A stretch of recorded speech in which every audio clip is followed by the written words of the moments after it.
baby whispered.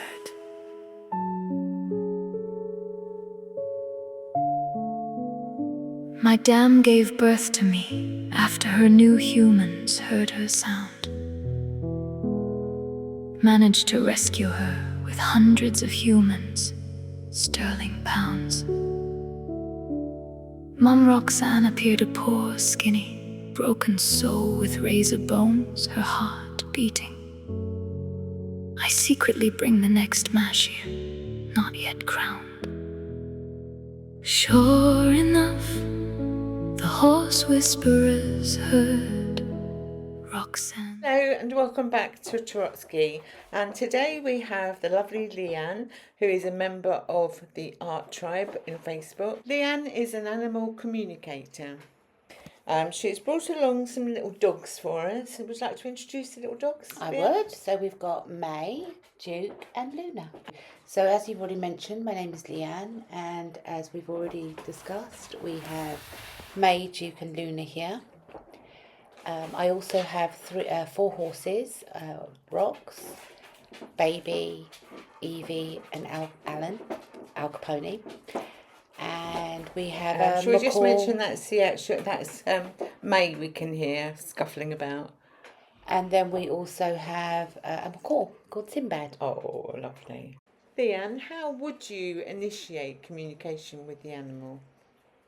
First of all, you validate with their human. So you would ask the animal some generic things they might wish to share. So to prove to the human that it is from them the messages are coming. Oh, right. And it's things usually that mean absolutely nothing to me. Like for some reason, you'll get like a pair of welly boots and I don't know, or a picture of a spider and dripping from a stable roof, and you'll be like, I don't know what this means, and it will mean something, and sometimes it doesn't. Sometimes it doesn't occur to someone immediately what it is that for those validation points are, and that's a shame because the animal actually truly feels that is something they should know about, and often can be part of the reason that there is an issue because right. the animal and the human are seeing things and connecting personally on things that the other entity isn't. I remember a while back, Evie was into telepathy, wasn't she? She's at the White Horse. How old is She's Palomino. Oh, is she? How old is she? She's about 14 now. Oh, right. Do you remember that time when she was like sending out signals about a coffin at the stables? Not a coffin, a box that we were just assumed was a coffin. And then, some other things that she was sending out, because she was sending me these really bizarre little messages.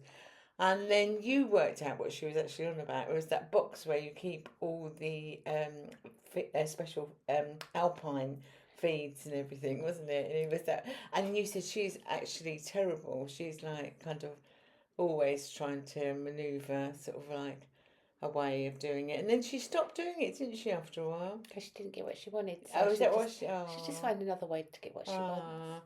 But that was a real telepathy, wasn't it? She really got the hang of it, so she knew. So we can I can personally guarantee that one. So Leanne, how do you cope with skeptics, and how do you prove to the skeptic that this is real?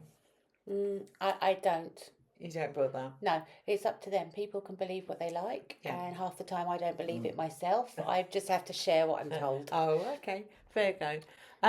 What was your most surprising animal message? It's all a surprise because it's like having a conversation with humans. Yeah. You don't remember half of it. And then the other time that you told me that about they for some reason they've got massive fields. They've got 3 massive fields. How much area do you know what the area is? Oh, it's not that huge. It's just about enough for them.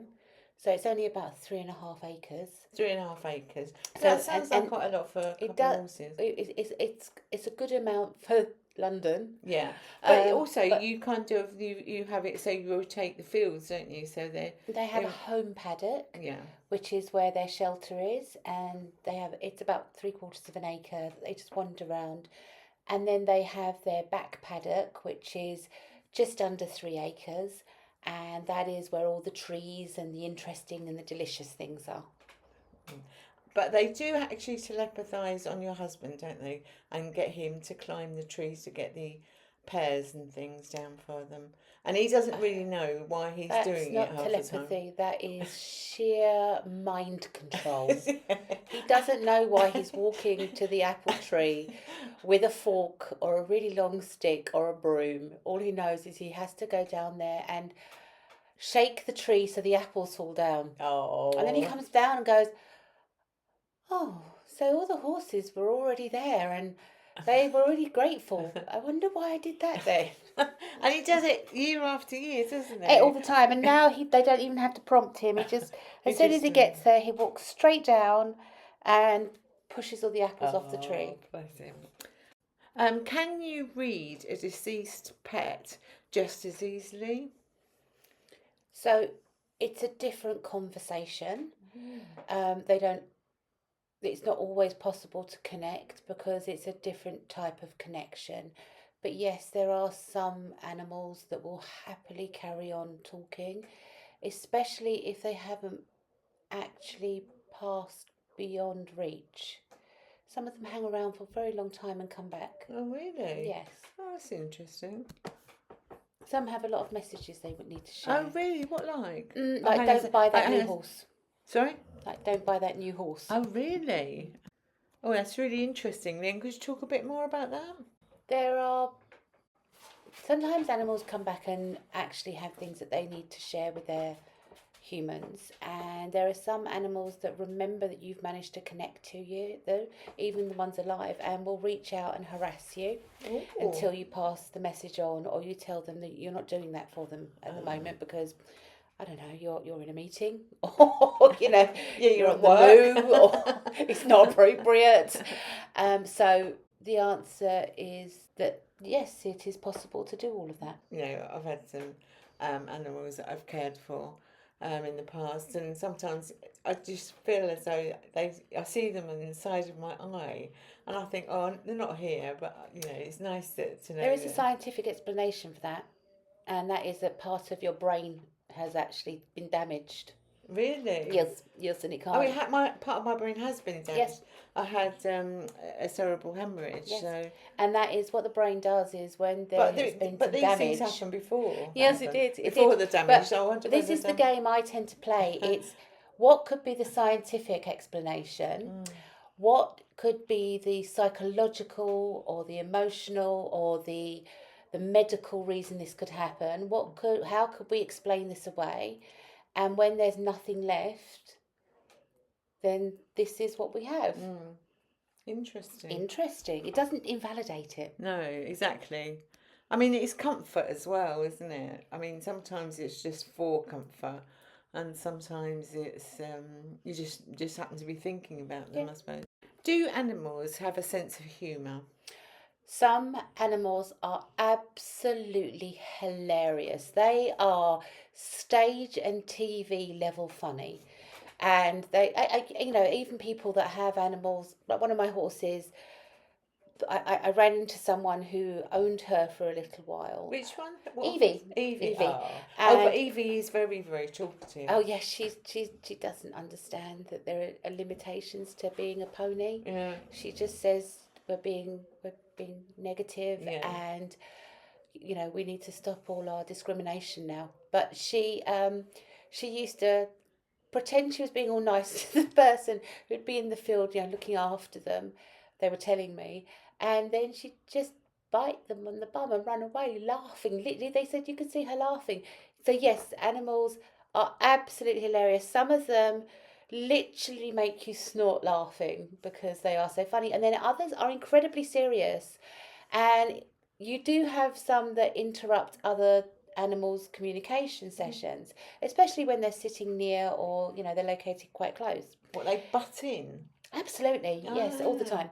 And you do have ones that are, you have the funny animal, and then you'll you'll have the other kids going, "Stop listening to this drivel.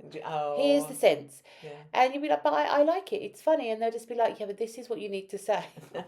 How do they get on with the horses? Who? The dogs. I'm sorry. The dogs. How do the dogs get on It's with the really horses? hard to connect to your own animals. Oh, And really? when I went on the first proper course for this, there's a lady called Samantha Milnes, and she's fabulous. She's a really good teacher. And she said one of the hardest things you can do as an animal communicator is connect to your own animal. And the more I thought about that is, I think it's not because you can't connect to them, it's because you'll make up half of the information from what you already know. It's always easier to talk to someone about their pets when you have no previous knowledge, because they'll give you a picture and you'll turn it into what you think should be shared. But Leanne, if you don't mind me saying, all your animals appear very spoilt. I mean, even the horses, they're kind of, how many horses have special alpine feeds and No, they things? don't have that anymore. Oh, they don't have No, that no, anymore. no. We've Oh. stopped doing the alpine grasses, and now we have herbs. They're all the various herbs that they'd normally able to rummage through in the wild. Oh. They have In the wild where? well, in the wild of some fantasy unicorn land, where there's copious amounts of herbs and flavours and deliciousness. So in this unicorn land where the wild things grow. Okay, fair go. So, Leanne, you talk to your animals in different ways, don't you? I do, and look, back to the previous question, kind of links into this one, is that I do still talk to my animals. I just don't I don't ask them specific questions because I'll answer how I want. I my two Romanian rescues, they have appalling recall. The dogs. The yeah. dogs, yeah, sorry, they have appalling recall, and they say no, we'll do what we like. So when they've gone off to investigate a county over and I can't find them, I will talk to them. I will send out a distress flare to them that says I am really worried, and they will come running and they will find me. Well, I don't know if this is relevant, but I remember when you first got the two rescues, and I was, because I have trouble walking down the stairs because obviously my leg didn't work very well. The rescue dog actually waited and turned around as if to say, "You're part of this herd, and we are waiting for you." And I thought, well, he doesn't even understand English, sort of like. So how is that happening? That this communication is happening? That's a really good question, but what I would say to that is that it's not they don't understand English, because they didn't understand Romanian either, because I went and taught myself some Romanian so I could talk to them, and they didn't understand that either. So I don't think it's that they couldn't understand English. They were just being ignorant sometimes when they didn't want to do what we asked. No, but this Caring for part of their pack isn't, that they were taken off the streets. They had to fend for themselves and the little groups that they became part of. So me being a disabled person, sort of at the top of the stairs, and then being halfway down, they both felt they had to stop. I don't know. And wait. I don't know. We've never I was asked really them impressed. I mean, I was kind of impressed. Yeah, they were probably waiting for you to catch up. Yeah, they were. They definitely were. It was like an incredible sort of situation. I mean, I don't really know them that well, but I mean, the times that I have seen, they've always been very, very polite. I've got a story of when I first got one of the dogs. It was she's very clever. She's very, very clever. It's May, and she's one of those animals that is absolutely hilarious because she's a proper crazy brain. But I remember when she very first came to us, and they warned us. They did say, look, she doesn't like to do what she's told. And the people that had originally rescued her were, they basically were dog trainers, and they were just like, yeah, yeah. So I remember when we very first got her, before she came, I sent her messages saying you'll be loved here. That even though she came to us as a foster home, but we all know foster homes for dogs don't really work because they just stay forever. Which is what she said. Adopt them, yeah. To the point where we said to her she was a foster, we'd give them updates, and in the end, the rescue people who sent it over went, "Do you just want to keep her?" And I'm like, "Yeah, I think she has to stay now." But it was really sweet because we took her to see the horses a few days after she arrived with us. And I was trying to convey what it was. And then I remember waking up the next morning after her being at the horse to this image in my head of this gigantic horse, like huge. And I think, what's that about? I opened my eyes and May was on the bed staring at me. That was it. And she was sending me pictures of horses, giant horses galloping through fields. And I'm just like, what? Oh, okay. So what she saw was, she was this tiny little thing with these giant animals she's saying she'd never seen, and we needed to go and see them again. And, she wanted to go right now. Get up, lazy woman. But baby is quite big though, isn't it? Because she's 17 hands. No, she's not 17 hands. She just looks big compared to the rest of them. She's probably about somewhere between 15 and 16 hands. I mean, her backside is probably 16 hands across. And how big would you say the foster dogs that are now adopted? How big are they? So they're probably somewhere between German Shepherd or a very large collie. But May's had quite a few treatments as well, hasn't she? She has. She came to us originally when she was being rehomed again. If I just say that May's actually knows we're talking about her and has come to Liam for a cuddle. Yeah, she just wanted a bit of connection. Because she's so bright. And she's so independent, and she just wanted to be doing things. There's definitely a bit of collie in her, and she really does have a strong personality. And originally they wanted her to go to a home that did a lot of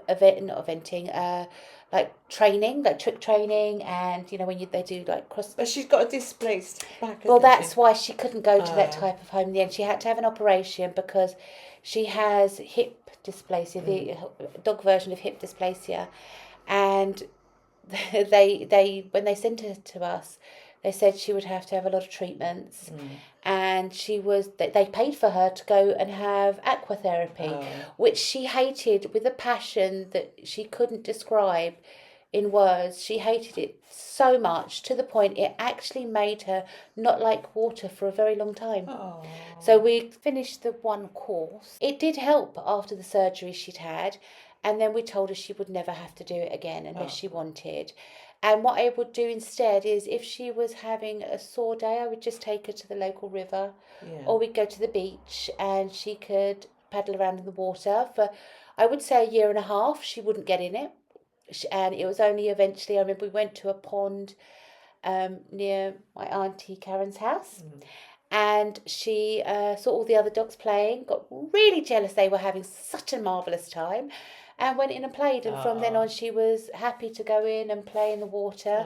And her favourite thing is to go to the beach and just lie down in the water. Well, you're lucky because your dad's got a house at the beach, isn't it, Folkestone? So she goes quite a lot, doesn't she? But what about when she when your dad thought she was eating the frogs? No, that wasn't her. No, so we went down to visit, and we'd only had them about a year, and and Duke is a very different personality to May. If you had to describe Did they come together? No, Duke came first. And he was a poor, shy, scared little boy. But he's quite a big dog, I would say. No, he's exactly the same size as May. Is he? But he's just fluffy. He's just really fluffy. He's really brown and fluffy. He vanished in the grass the other day. It's very sunny here at the moment. We've had a lot of hot weather, and there's no green grass. And I was like, where's the dog? And I called him, and he just moved in the grass rustled. He completely vanished. But when he came, and then we loved him so much that we said, and then we saw that May needed somewhere when we were on the site that they came from. It was like a follow-up site for people that had looked after them, and they were asking for a foster home. We went, yeah, send her over. And like we said, she never left. But he's a very different type of personality. If you had to describe them both in human mental health conditions, May would be pure ADHD and Duke would be autism. They are very different. Duke loves you from a corner. But Duke does put up with quite a lot of nonsense, I would say, especially from Luna, who is, what kind of dog is Luna? She comes to visit, by the way. She is she's a mixture of dogs. Because of the way she looks, we had her registered as an XL bully. She's not an XL bully. There's no XL bully in her, but she looks too close for us. That when there were all the problems, that we were worried that someone would say that she was an XL bully, and we wouldn't have a leg to stand on because we have no way of proving either way, because she came from a rescue situation as well. So, but all these rescues, they cost quite a lot of money, don't they? I mean, all of the animals the horses have all had to been bought, even though they're rescues, aren't they? Yeah, because even rescue centres charge you money. Of course, they have to look after them, don't they? But the horses didn't come from... The feed costs money, the shelter costs money, everything costs money. So the people that actually rescue the horses pay the money. But it's quite a lot of, I would say, for a rescue, paying out hundreds and hundreds of pounds seems excessive. But when you think of the cost of these animals... It seems cheap because, of course, the Great Danes were thousands of pounds. Yeah. So it didn't seem like a lot of money. It seemed like the trip to collect them. Yeah. It just was included. But what I would say is May and Duke were genuine, came from rescue centres. Yeah. The horses and Luna weren't. We bought them off of people. And we classed them as rescues because of this... Condition. The condition they were in, Condition's a good word. And look, all the people they came from, they were actually lovely people. Either they rescued them or they had... there was misunderstandings and they'd ended up in a poor state, but it doesn't make a difference. There are now psychological problems with these animals, and they're scars, aren't they? There are, and they are not animals that would do well in any other situation. But they're so intelligent. This is what amazes me. I mean, it's almost like as if you're talking to a human, isn't it? It's more sensitive than talking to a human, it feels like half the time. Anyway, let's move on. Do different species have different communication styles? Possibly. But I only have one communication style, so they adapt to me. I see things as images. They get very cross with me because I then have to translate those images. I don't even bother translating anything anymore. I just tell the human what the dog or the horse or the cat has shown me, and the human can do with that what they wish. The animals do get cross because I'm so limited, and they wish I could share more. But then there are some that really appreciate it and will just start talking on trains. Really? Yeah. Interesting. I mean, going back to your last question, is about the frogs and Duke. It was that we'd gone... I said May, but it was Duke. It was Duke, and we'd gone down to visit my dad for the day.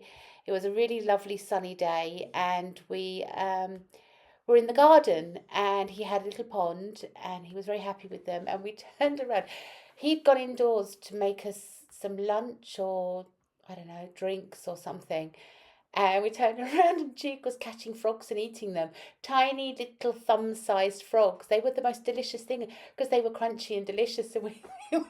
Well, it's a and French delicacy. it's a and Duke you're on the coast, so it's that coast of it's all France. salty and delicious. Obviously, they've been But it's cured. near Dover, isn't it? It's Folkestone, yeah. So Yeah. you can see France Yeah. on a clear day, but it was hilarious because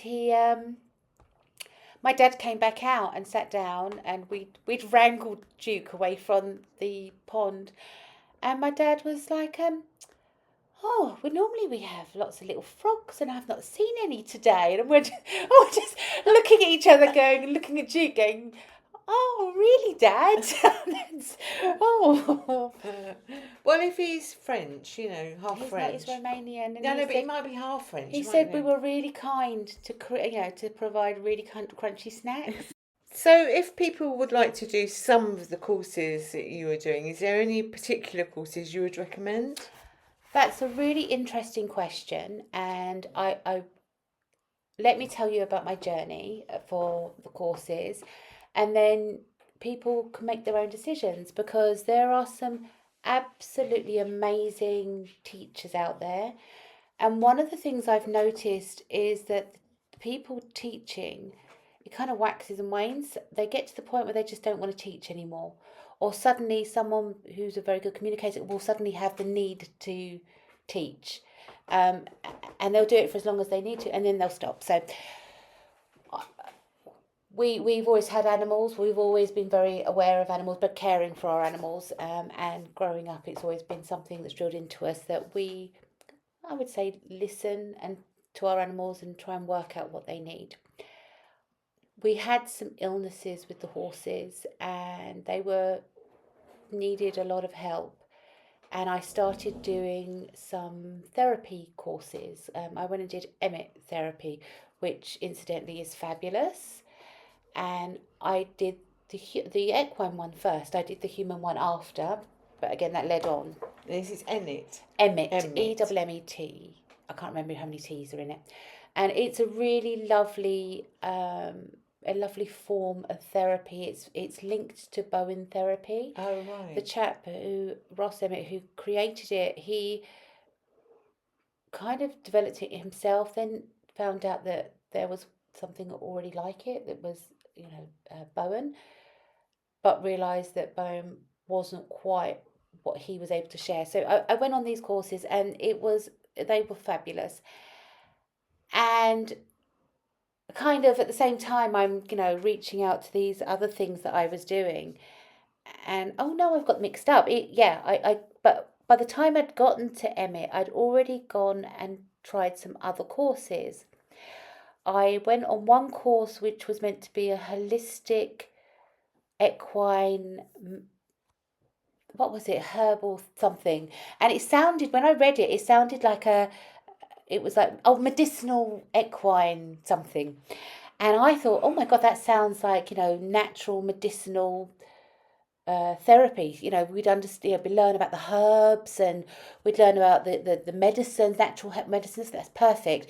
I've got these sick horses, these horses that need help, and, I want to take them away from the medicines or not start the medicines. I want to see how holistically we can do it. And it wasn't quite what I needed. So a woman there said, oh, you should go and try another course. And it was with a woman whose name I'm not going to mention because I wasn't actually that keen on the course. Other people it works really well for. It didn't connect with me. However, from her, I went and found, I actually consciously looked for something, and I found a woman called Samantha Milnes, and her site was called the Snow Leopard. I'm presuming it still is, but if not, look up under Samantha Milnes, Milns. And she is an absolutely fantastic animal communicator. She is incredibly talented. She also is incredibly talented at other forms of forms of connection and communication that aren't scientifically recognised in the strongest sense. So she does also do medium work. She does connection to ancestors work. She's quite broad, and then she shares that information through courses and sessions, and she's fabulous. And she was the one who helped me properly understand what I was doing.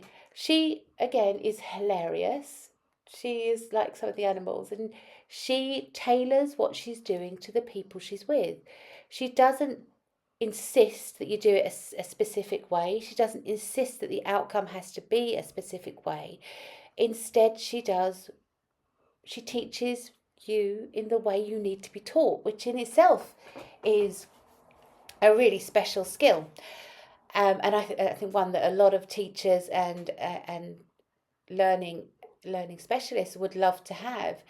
And so what I would say to people is the fact that you're listening to this probably means you're already on your journey to identify where you need to be. And it might be that she's not the right person for you to start, and she will happily give you the names of other people and even the people that she learned through. I would say that for me, she was amazing. She became a really good friend, and even now, I don't speak to her that often. I would say that she is someone I would consider a really good friend because she's a kind-hearted, lovely person. So that's the essential thing, isn't it, when you're dealing with animals? And she's emotionally human. Yeah. She doesn't pretend she knows everything. She'll be teaching you and learning from you at the same time. It's a skill. Samantha Milnes. But all your horses and dogs, but especially the horses, have quite a lot of veterinary sort of interaction, especially the little fella, doesn't he? Because he's had quite a few... He has the equine version of diabetes and... that hoof thing that he has? Laminitis, that is. But that's caused by... I've forgotten the name, it's gone from my head. But he also has one that is... It's called equine metabolic syndrome. No, that's the diabetes. The other one is PPID, and I've forgotten the name. But he has a lot of... he has issues. Even with his ongoing issues and his ongoing medicines, his isn't the one that's been the most expensive. No, I know, but they've all had a lot of... But he seems like he's constantly got the vet there. Do you know what I mean? He's I'm not entirely sure. He just doesn't love the vet. Oh, do you think that's what it is? I don't know. But the vet's always trying to shoot them all. No, that was Baby. And no, to be fair, they were really good vets. They are a really good vet. Yes, I know that they are really good vets. Baby, but, I should explain. Baby in lockdown, and of course it was in lockdown. My baby got a sports injury. But Baby is 16 hands high, Leah. Well, Baby is as wide as she is high. But you didn't know that when her mother was rescued, you didn't actually know that she was going to have babies, did you? No, we didn't. Rox was so very, very thin. You could actually see her heart beating through her ribs. And so my when daughter, did you know that Baby was going to be... A few weeks before she had her. So we bought her, we fattened her up, we gave her some really good food. And I didn't know about, what you fed horses, how to really care for horses. All I knew was that I used to ride as a child, and that's it. I only knew that type of horsemanship. And so we took her on and we learned as we went. And someone went, "Oh, she's looking amazing." And we were like, yeah, her skin, her coat was glossy, literally shimmering in the sun. Within weeks. It was actually a couple of months, but that's still weeks, right? 8 weeks. But, she was starting to fatten up, and then she started to get really quite fat. So we took her off all the really high calorie food. But even the different grasses and hays you have to separate a bit, don't you? We got quite strict. She still had more than enough, but she just wasn't on a fattening up regime anymore. And then, she was getting fatter, and I was getting a bit worried because, it's just as wicked to have an over really fat horse as it is to have a skinny horse. Ribs, yeah. And the actual yard we had we'd rescued her from. She was still there. They were lovely people. It wasn't anyone's fault. It was a situation that we found out later, and it was avoidable, but at the same time not. But Yes. Well, we things for- happen. yeah, Don't they? she forgave everyone, so we forgave Yeah. everyone. But we kept But her there. even now, she seems a bit distant, though, doesn't she, Evie? Yeah, Not Evie, Rox. Roxanne. In what way? Well, like where Evie is very communicative. I mean, I don't see them that much, but when I do see them, it seems like Evie wants to talk to you and sort of everything. Rox- And she's always like a little sort of tiny bit Distant. standoffish. She's- Whereas Baby just wants to come and play all the time. And doesn't sit she? on you. Yes, baby doesn't understand that she's not a puppy. Yeah, so Rox is very careful with who she gives her love to.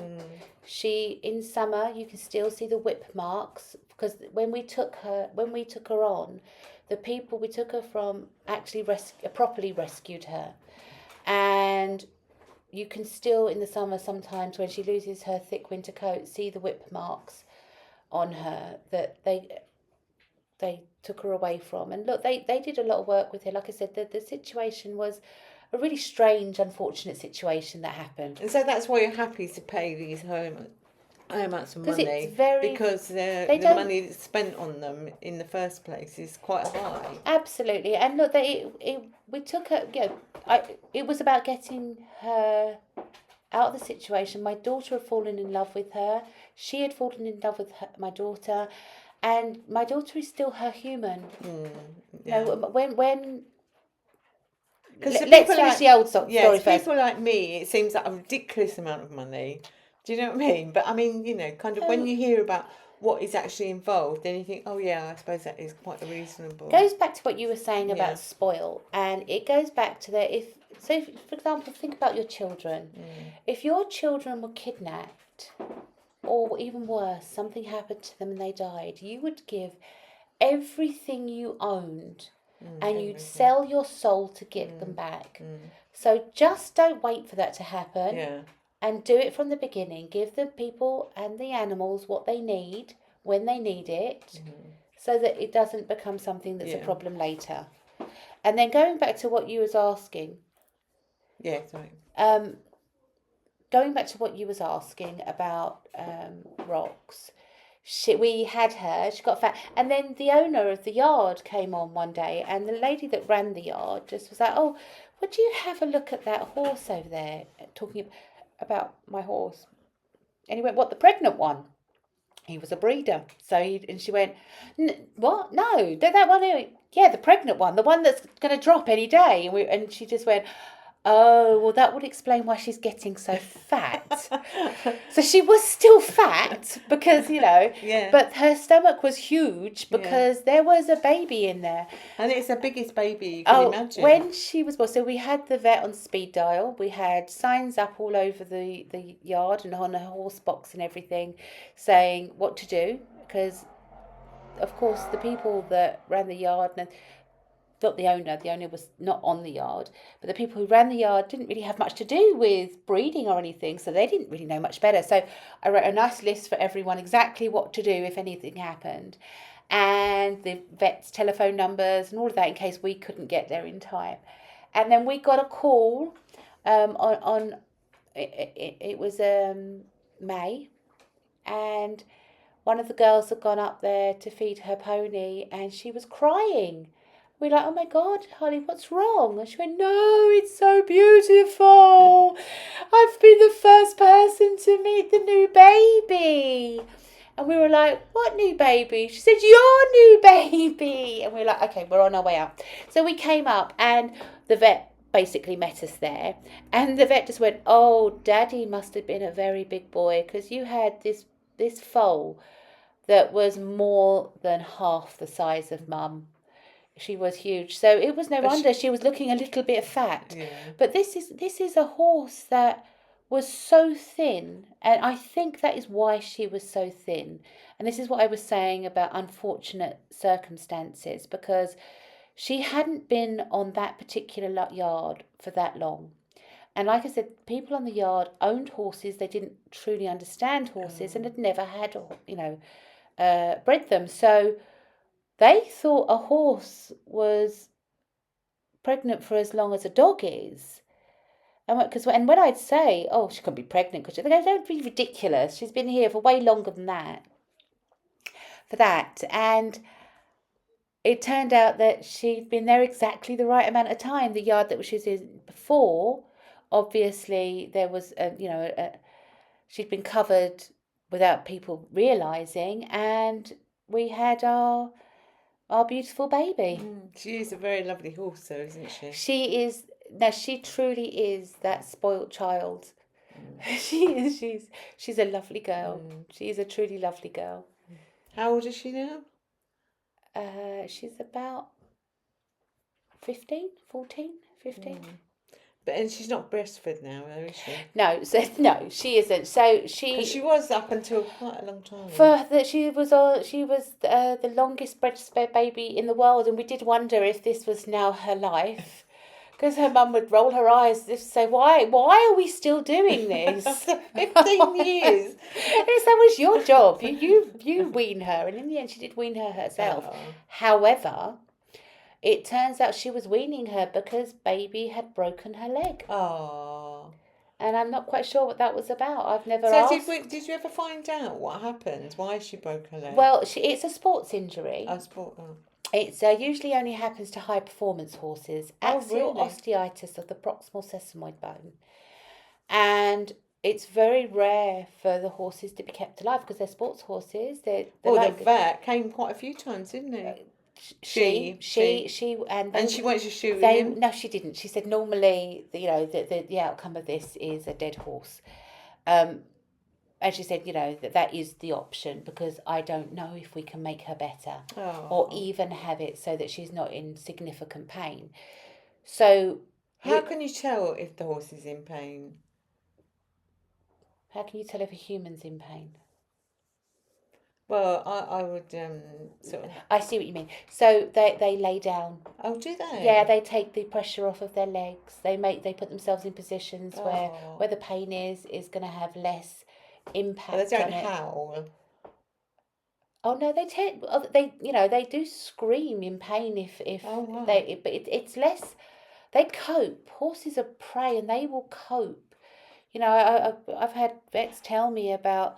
They've got to a yard and there's a horse either side of another horse with its leg basically fallen off, where it's broken, and there's a horse holding each side holding it up, still trying to eat.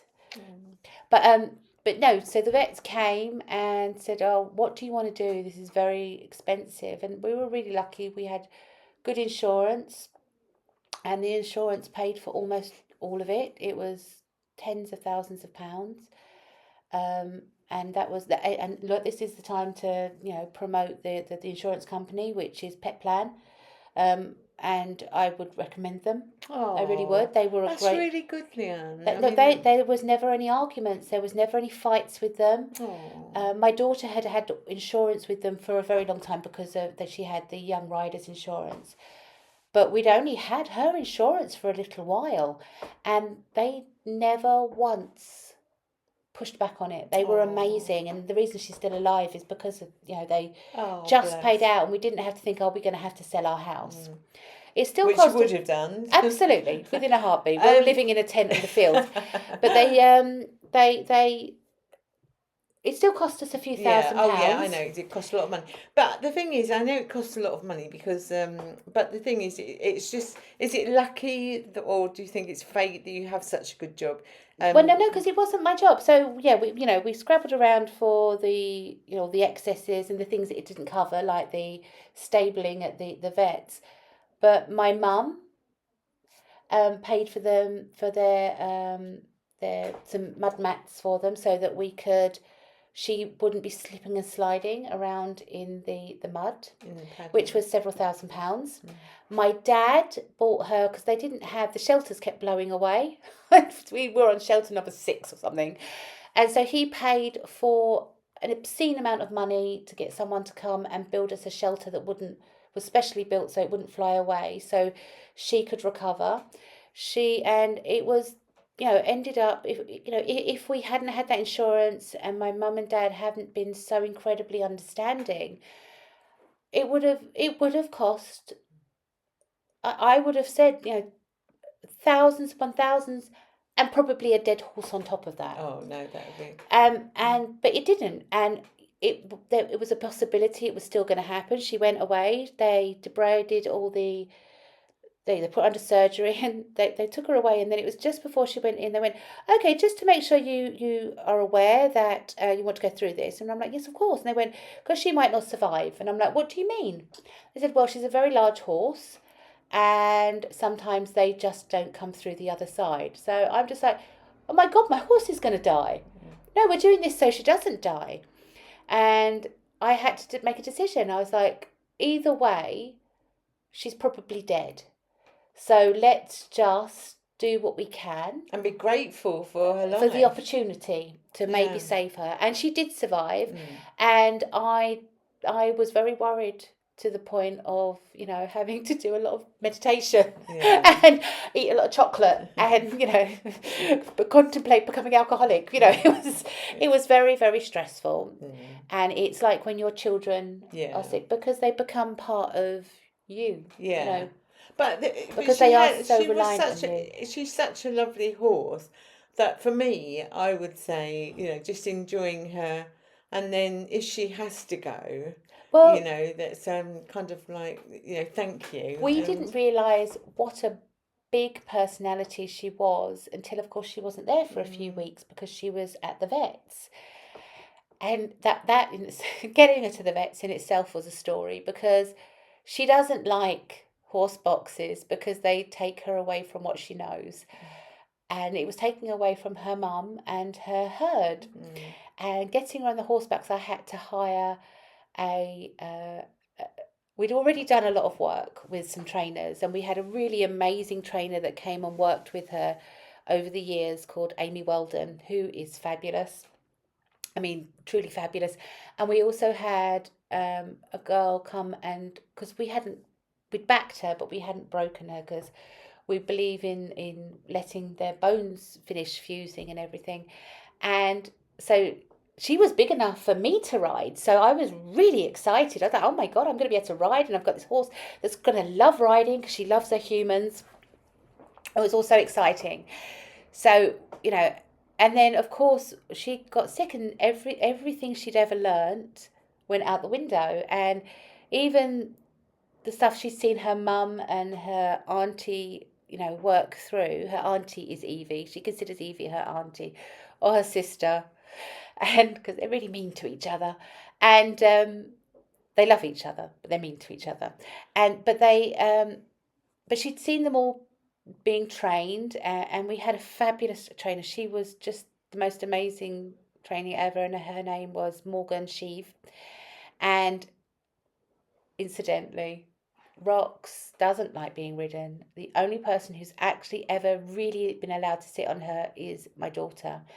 And we were sensible. We didn't know enough to be able to bring her on properly ourselves. We needed someone who was fantastic, which is why we hired Morgan to come and train both her and Evie.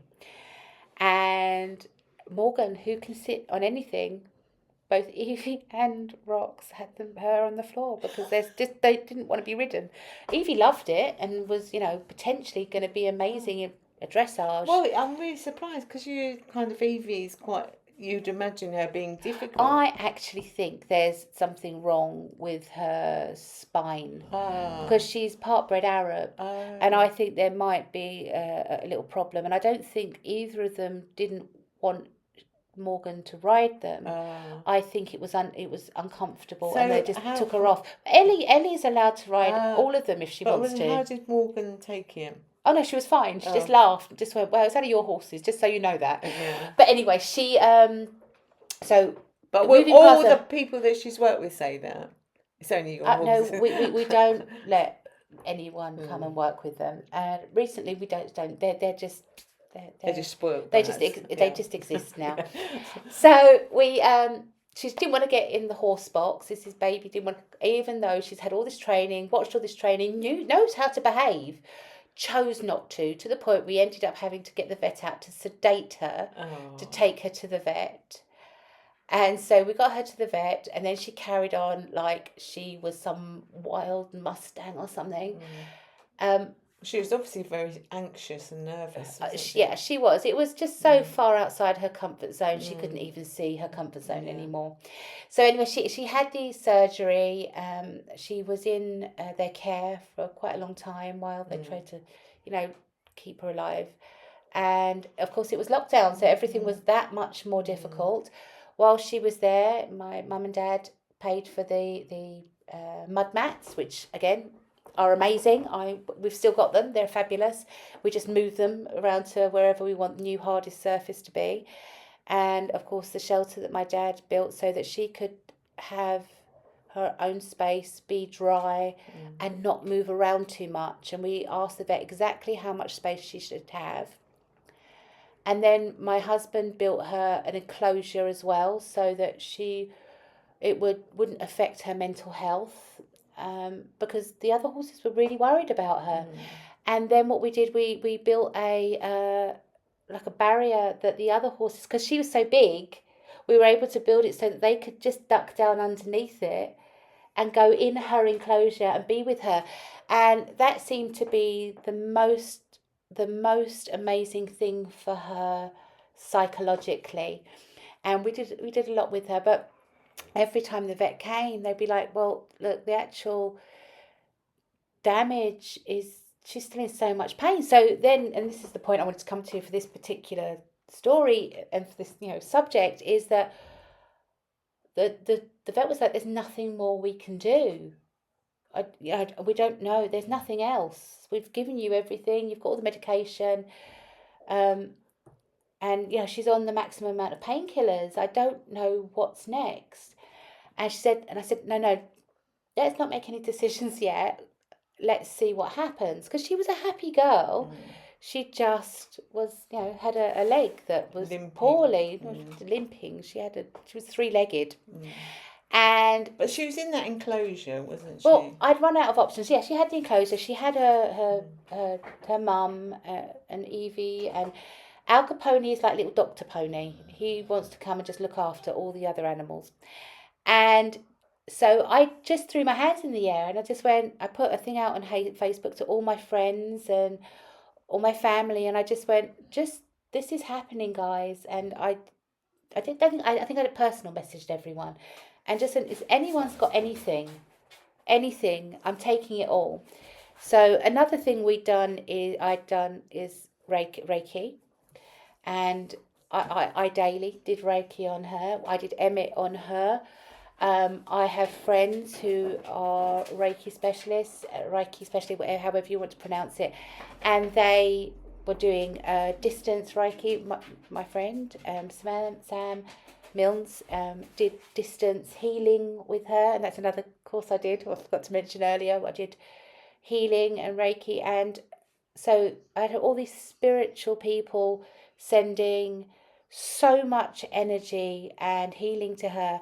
And then my uncle and a few of our other relatives and friends are very religious, and they went to their churches, and when they were like, is there anyone you'd like to pray for? They all were asking for baby.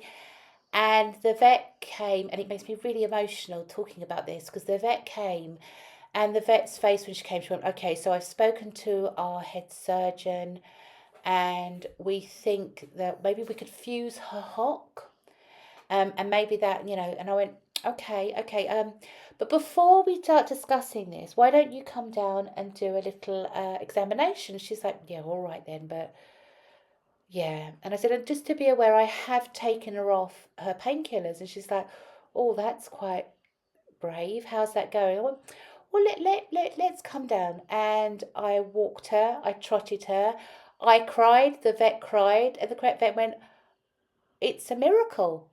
I didn't think this horse would be alive in a few weeks' time. We were making drastic decisions for her to try and keep her alive. And she said, what did you do? I said, I don't know what worked. I don't know if it was everything, if it was one thing in particular. And I said, we threw our hands up and just said, please give us what's needed. And we had so many people doing this that she's somehow through the other side. She can't be ridden. She could probably be ridden, but we don't ride her. She is like the other animals. She's treated as if she was very damaged, and her leg still is. Every now and again, she'll have a little limp in cold weather, or Oh, really? if she's had a really silly But she time. always And lets the what do you call those? Farrier. The farrier. yeah, no, she's really good with them, isn't really she? good girl. She's a really good girl, and he's the one that originally sort of really truly noticed that it needed to be addressed. Oh, really? Yeah. Oh, he was. Yeah, because I just thought she was being a lazy cow, because she is. And he's just like, no, there's something very, very wrong with her leg. And this is how kind she is. So before we found out what was wrong with her, I was out in the field and something spooked them. And they were running at me. And I was just like, guys, hands in the air. And Rox doesn't like going around things. She'd rather go through them. And I tripped. And rather than stamp on me, the human, with her broken leg that we found out later, she jumped over me. Oh, bless. That must have been sheer agony. But that's how kind she is. Oh, she is. Yeah. But they're also very strict, because her mum is very strict with the children. Do you remember? She really put Lucian in his place that time he came to visit. Yeah, but so does May. Oh, really? May's really mean to Lucian. Now she loves Lucian, and no one's allowed to be mean to him, but yeah. But that's as he's got older, though, isn't it? Now he does what she tells him to do. Oh, bless. She's very good at... I think it's getting in on that level, isn't it, of communication. No, she's very, very good at training her people. Mm-hmm. Whereas the horses think, look, I'm a mother, I have a... It's really funny you say that. We were looking after someone's horse because they were really struggling with it. And they were like, if you can't catch it, you can't touch it, you can't do anything with it. And I was just like, yeah, fine. And I can't remember why she ended up with us, but she did. And of course, we, just had a little chat with her, and, we had her so that you could catch her and lead her, and she'd happily... And, she came along, and, when we went back, everyone cried. And because, it was so amazing. Oh, it's a miracle. No, it's not a miracle. We just did the work. But it wasn't really all me. It was also Rox. Because Evie would be really mean to her. And then she'd go off to Rox and go, Rox, Auntie Rox, Evie's being really mean to me. And then you'd see them, both of them, lined up behind Rox, following her around the field, because she was telling them off, basically. They had to now do the horse equivalent of sit on the naughty step. Yeah, well, Roxanne is like a very mummy, isn't she? Little boys are the same. She doesn't have any nonsense from little horses, and she doesn't have any nonsense from little boys. She would be the... Because she loves Lucian now, don't they? Oh, they all love Lucian. Oh. She and if there was... Our next door neighbour breeds horses, and... Oh, does he? Yeah. Oh. And he... his mares have the babies, and she would really like to steal those babies. Oh. She really would. She's like, I really like having babies. babies. Surrogate. I think she probably could. Yeah, but I mean, she doesn't produce milk anymore, so yeah. Oh. But she loved being a mum. The happiest she's ever been. How old is she now? Do you know? She's in her 20s now. In her 20s, yeah. Because baby's about 15 now. I think so. Yeah. Oh. Well, Leanne, thank you so much for a lovely conversation. It really, really is interesting. And we'll have to talk about it a bit more later. Yeah, I mean, there's lots to tell, about finding animals' pain points and where they're hurting and what they're saying is wrong with them. And yeah, there's lots to talk about. So we'll talk It'd be nice to talk about sort of wild animals. Like, I know you spoke about wild herbs and everything, but we do have like animals that live in the forests, and sort of we have a few forests in England, like the New Forest and things, where the horses live wild, but then they're rounded up, aren't they? So it'd be nice to talk about that sometime. But don't forget, though, that the animals we're talking to are around humans and listen to humans.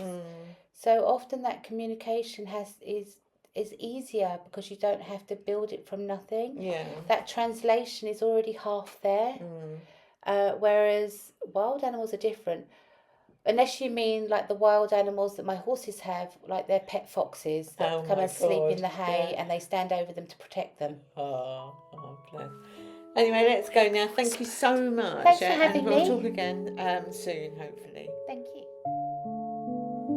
My dam gave birth to me after her new humans heard her sound. Managed to rescue her with hundreds of humans, sterling pounds. Mum Roxanne appeared a poor, skinny, broken soul with razor bones, her heart beating. I secretly bring the next mash here, not yet crowned. Sure enough, the horse whisperers heard Roxanne's sound,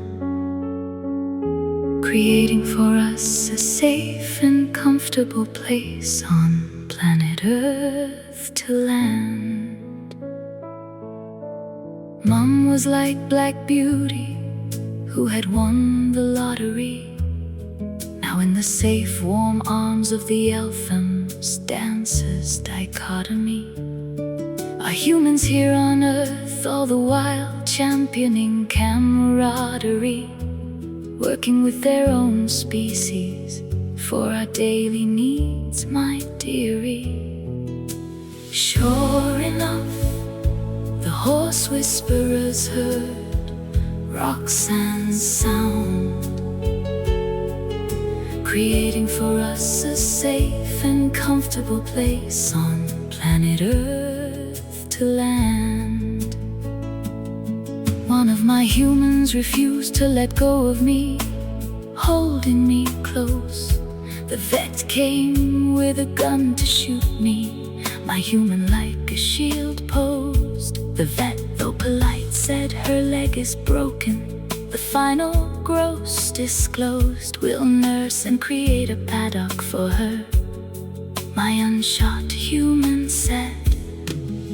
Sure enough, the horse whisperers heard Roxanne's sound, creating for us a safe and comfortable place on planet Earth to land. I'm said to be 17 hands high, a rare skewbald born on the 4th of May, hailing, may the 4th be with you. Mom's a smaller Arab and I'm 10 years old, still breastfed to golden bales of hay. My humans mix herbs and make a delicious stew. Sure enough, the horse whisperers heard Roxanne's sound, creating for us a safe and comfortable place on planet Earth to land.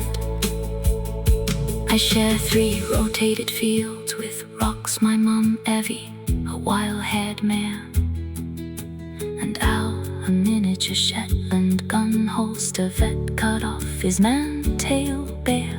Old now, very old, he slips through fencing and ducking horse warfare. He's first at the gates to receive treats brought by the human that cares. Sure enough, the horse whisperers heard Roxanne's sound, creating for us a safe and comfortable place on planet Earth to land.